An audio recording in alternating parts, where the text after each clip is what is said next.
tudo bem? Eu sou a professora Ana Paula e hoje eu vou trabalhar com vocês a disciplina de Química. O nosso tema de hoje é classificação periódica dos elementos. Então, para iniciar, qual que é o objetivo da nossa aula? É reconhecer a classificação, e principalmente a organização dos elementos químicos na tabela periódica e um pouquinho da sua história. Então, para a gente refletir um pouquinho aqui para começar a nossa aula. Para que vocês imaginam que sirva a tabela periódica? Qual é a aplicação que a gente vai dar para a tabela periódica?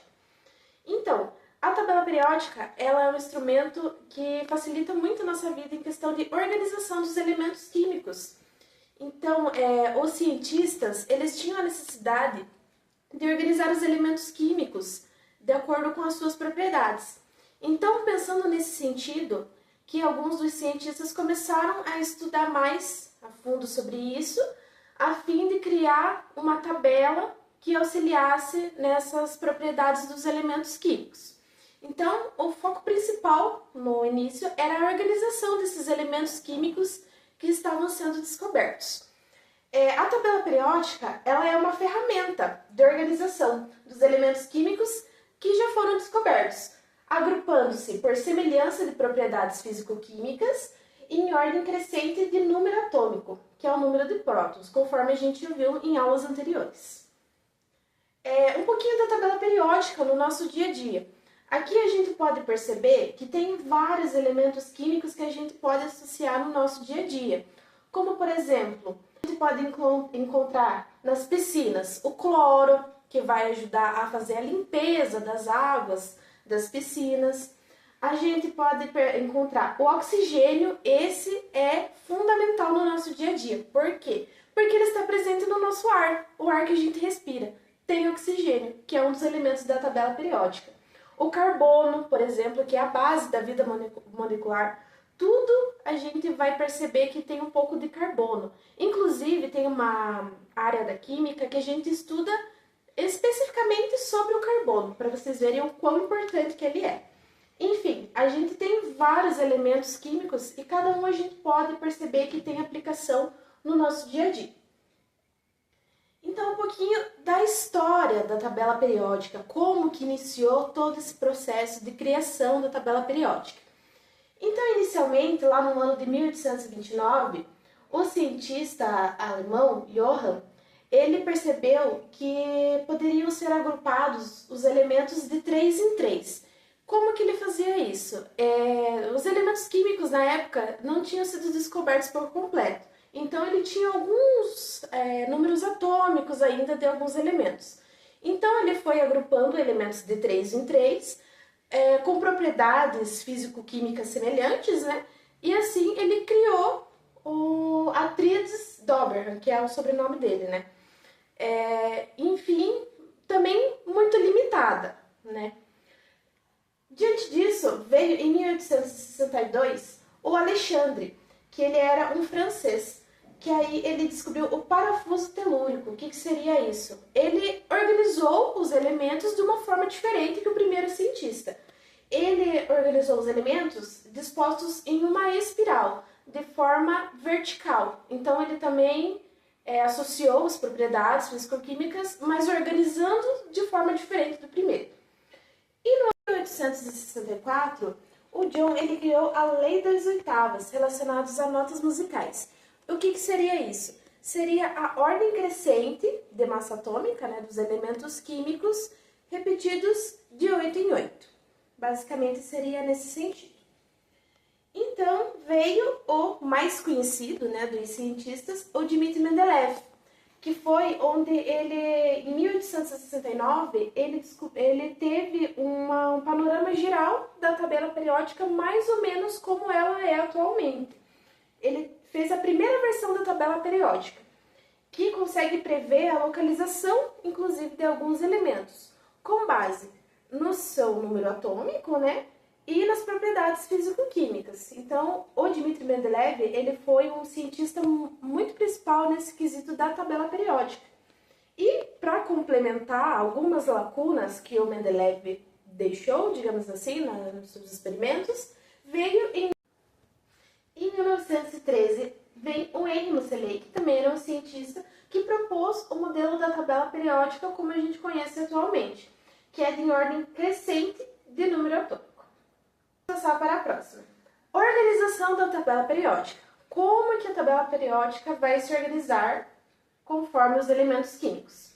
A organização ela é em ordem crescente, ou seja, do menor para o maior, de números atômicos. Então, como que a gente pode fazer isso? Sempre de cima para baixo e da esquerda para a direita. Ou seja, o hidrogênio aqui, ele é o primeiro. Então, quem que vai ser o segundo? Vai ser o hélio, que tem o número atômico 2. Então, sempre da esquerda para a direita. E qual que vai ser o número 3? Vai ser o lítio, justamente embaixo do hidrogênio. Por quê? De cima para baixo. Então, a gente tem uma organização. Hidrogênio, hélio, lítio. 1, 2 e 3. Certo, pessoal? Então, a gente vai falar um pouquinho sobre os grupos da tabela periódica. Os grupos da tabela periódica são as colunas, ou seja, sempre na vertical, de cima para baixo. Na tabela periódica, a gente tem 18 colunas dessas. E em cada coluna, os elementos eles se agrupam de acordo com as propriedades físico-químicas de cada um. As propriedades físico-químicas, elas são semelhantes. A única exceção que a gente tem é o hidrogênio. O hidrogênio, ele é exceção por quê? Porque ele não tem propriedades iguais aos outros elementos da tabela, do grupo D, perdão. O elemento hidrogênio, ele é um caso à parte. Apesar dele estar, né, no grupo 1, digamos assim, a primeira linha vertical da tabela periódica, ele não tem as mesmas propriedades que os demais. Então, a gente tem 18 grupos na tabela periódica. O primeiro grupo a gente chama de metais alcalinos, que são lítio, sódio, o primeiro grupo. O segundo grupo são os metais alcalinos terrosos, o berílio, o magnésio, o cálcio, a nossa segunda coluna. O grupo 13 é o grupo do boro, justamente porque o primeiro elemento químico é o boro. Então, boro, alumínio, a gente observa aqui, coluna 13. O grupo 14 é o grupo do carbono, justamente seguindo esse mesmo princípio. O carbono é o primeiro elemento aqui. Carbono, silício, 14. 15 é o grupo do nitrogênio. 16, calcogênios. Esse aqui é um nominho diferente para vocês. O calcogênio, ele é o grupo do oxigênio, do enxofre. O grupo 17 é o grupo dos halogênios, que é o flúor, o cloro. E por último, o grupo 18, a gente tem os gases nobres, que são o hélio, o neônio e assim por diante. Então, a gente vai falar um pouco agora sobre os períodos da tabela periódica. O que seriam os períodos? São as linhas horizontais, que elas indicam a quantidade de níveis de energia que um átomo de um elemento químico apresenta. Se o elemento químico está posicionado no quinto período, então vamos lá. Linhas horizontais, quinto período. Primeiro, segundo, terceiro, quarto, quinto período. Ele quer dizer que cada um dos seus átomos apresenta 5 níveis eletrônicos ou 5 camadas eletrônicas. Ou seja, tanto o rubídio, como o estrôncio, como o índio, como eles estão na mesma linha horizontal, ambos vão ter 5 camadas eletrônicas. E assim por diante. Então, a classificação dos elementos químicos. A gente pode classificar eles desta forma. Hidrogênio, como eu comentei com vocês, o hidrogênio ele tem as suas particularidades, então ele não entra em outros grupos. A gente tem os gases nobres, que também são um grupo bem específico, que tem propriedades semelhantes. Os metais, agora indo para os metais e para os ametais. Metais representativos, que está em vermelho. Os metais de transição, que é essa parte do meio da tabela periódica.